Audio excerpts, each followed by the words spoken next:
नमस्कार दोस्तों, देखते हैं उत्तर प्रदेश की सबसे पहले आज की 25 फटाफट बड़ी खबरें जो आपको जानना बेहद जरूरी है। लेकिन उससे पहले वीडियो को लाइक और सब्सक्राइब जरूर करें। पुलिस गोली न मारे तो क्या गोली खाए, सीएम योगी बोले। जो जिस भाषा में समझे। मुख्यमंत्री योगी आदित्यनाथ ने कानून व्यवस्था पर कड़ा रुख अपनाते हुए कहा कि पुलिस अपराधियों की गोली खाने के लिए नहीं है, बल्कि उन्हें उसी की भाषा में जवाब देने के लिए है। उन्होंने जीरो टॉलरेंस नीति पर जोर देते हुए स्पष्ट किया कि जो जिस भाषा में समझेगा उसे वैसे ही समझाया जाएगा। उन्होंने बताया कि पिछले 9 वर्षों में पुलिस की सख्त कार्रवाई से प्रदेश में शांति और सुरक्षा का माहौल बना है। यूरिया की बोरी का वजन एक बार फिर हुआ कम, किसानों को राहत या आफत। सरकार ने यूरिया की बोरी का वजन 45 किलो से घटाकर 40 किलो कर दिया है।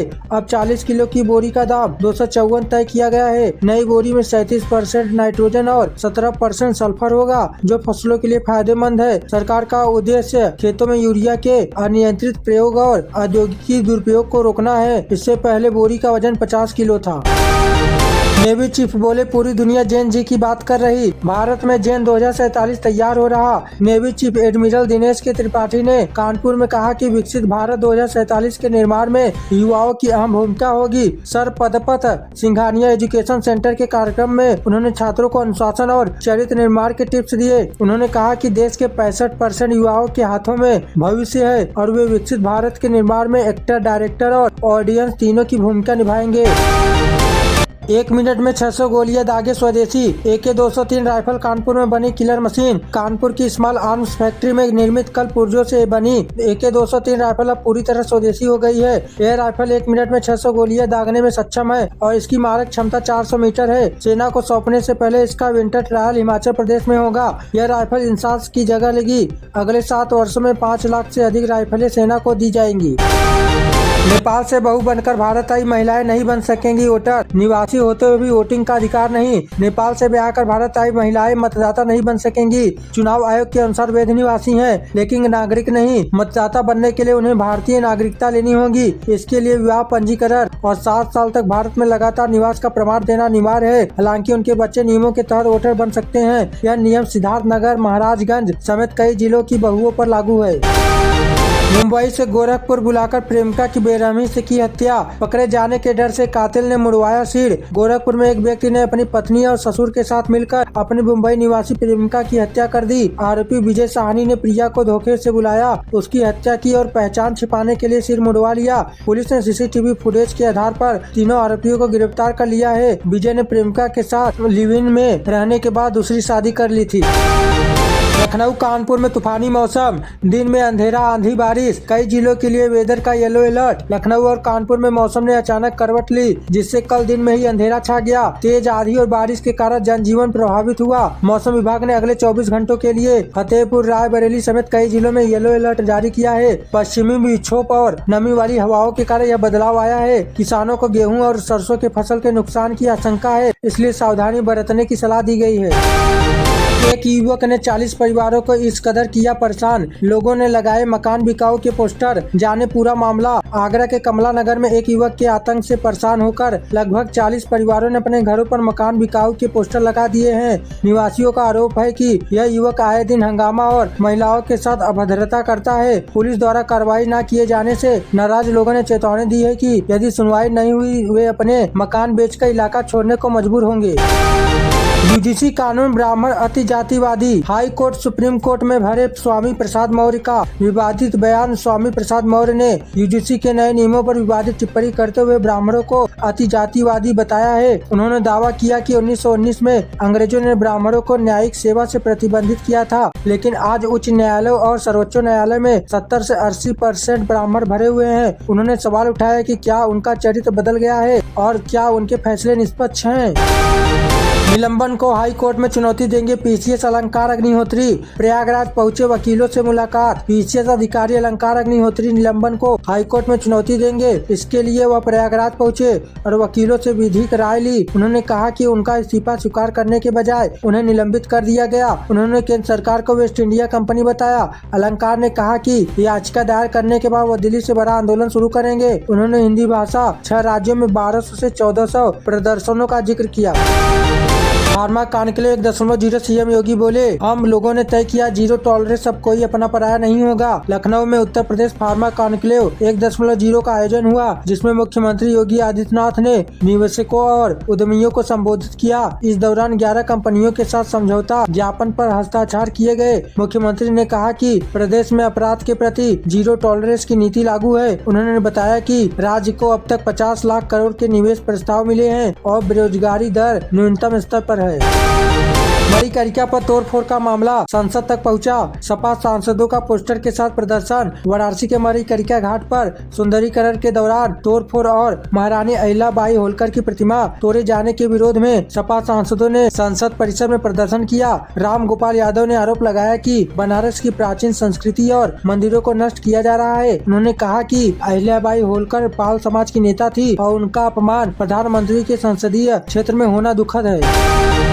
योगी सरकार शहरी सुविधाओं पर खर्च करेगी 25,000 करोड़। नगर विकास विभाग का बजट तैयार। योगी सरकार ने आगामी वित्तीय वर्ष के लिए नगर विकास का विभाग का 25,400 करोड़ का बजट तैयार किया है। इसमें स्मार्ट सिटी के लिए 500 करोड़ और वायु गुणवत्ता सुधार हेतु 50 करोड़ आवंटित किए जाएंगे। कुंभ मेले के लिए 200 करोड़ और 2027 के निकाय चुनाव के लिए 50 करोड़ का प्रावधान है। कुत्तों से राहत हेतु 50 करोड़ मांगे गए हैं।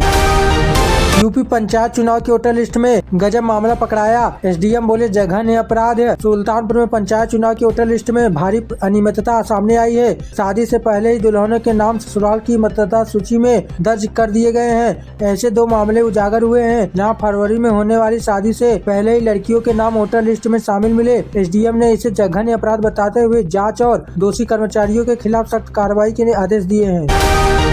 जौनपुर में इस तरह चल रहा था ईसाई बनाने का धंधा। मिशनरी से जुड़े 4 लोगों को भेजा गया जेल। जौनपुर के केराकत में पुलिस ने प्रलोभन देकर मानतांतरण कराने के आरोप में ईसाई मिशनरी से जुड़े 4 लोगों को गिरफ्तार कर जेल भेज दिया है। आरोपी बीमारी ठीक करने और अन्य लालच देकर ग्रामीणों को ईसाई धर्म अपनाने के लिए प्रेरित कर रहे थे। छापेमारी के दौरान पुलिस ने मौके से बाइबल और अन्य प्रचार सामग्री बरामद की है। यह कार्रवाई विश्व हिंदू परिषद की सूचना पर की गई।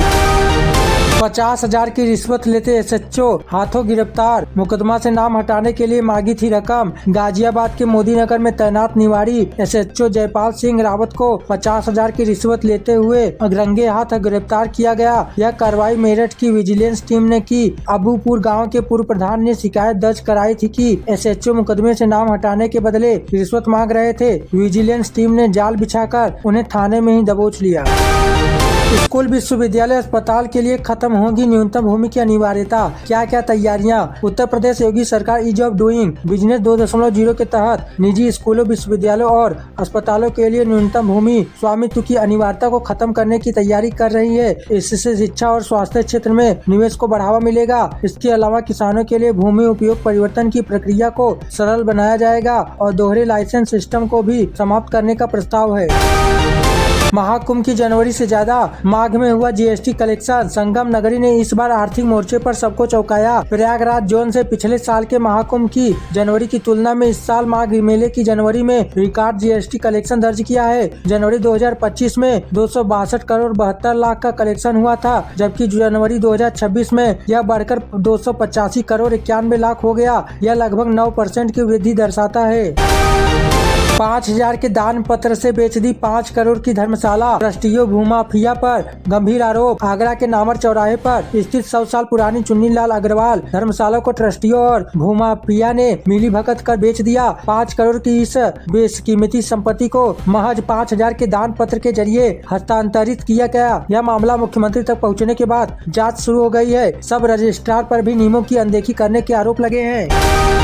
हटा पोस्टर बढ़ा विवाद। बरेली में समाजवादी पार्टी में अंदरूनी खींचतान। फटे बोर्ड की तस्वीर वायरल। बरेली में समाजवादी पार्टी पटेल चौक स्थित कार्यालय का बोर्ड फाड़े जाने से अंतर्कलह तेज हो गई है। बोर्ड पर निवृत्तमान जिला अध्यक्ष का नाम था, जिसके फटने की तस्वीर वायरल हो गई। आनन फानन में नया बोर्ड लगाया गया, जिस पर किसी का नाम नहीं है। जिला कर्मकारियों भंग होने के बाद से ही नए अध्यक्ष पद के लिए दावेदार लखनऊ दौड़ लगा रहे हैं।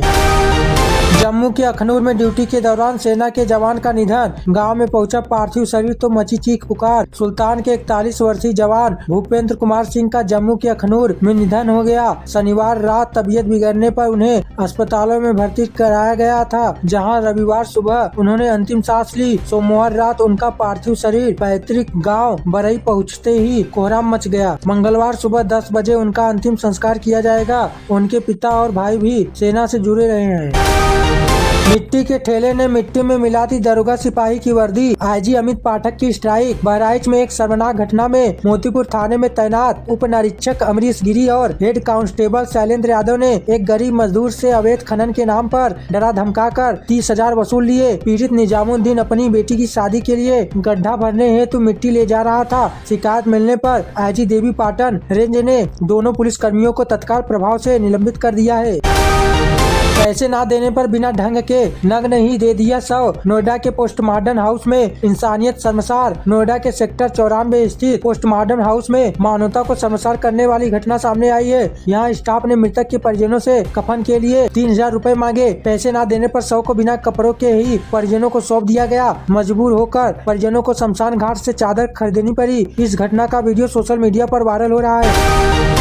मंत्री स्वतंत्र देव को घेरने वाले बीजेपी विधायक बोले, काम न करने वाले अधिकारियों को पहना चुका हूं चूड़िया और पेटीकोट। महोबा से भाजपा विधायक बृजभूषण राजपूत ने कहा कि काम न करने वाले अधिकारियों को वह चूड़िया और पेटीकोट तक पहना चुके हैं। उन्होंने कहा कि भाजपा में आने से पहले वह बुंदेलखंड अधिकारी सेना चलाते थे और अनुशासनहीन अधिकारियों को ऐसे सबक सिखाते थे। उन्होंने यह भी दावा किया कि विधायक बनने से पहले उन्होंने कांग्रेस सरकार के एक केंद्रीय मंत्री को भी बंधक बनाया था।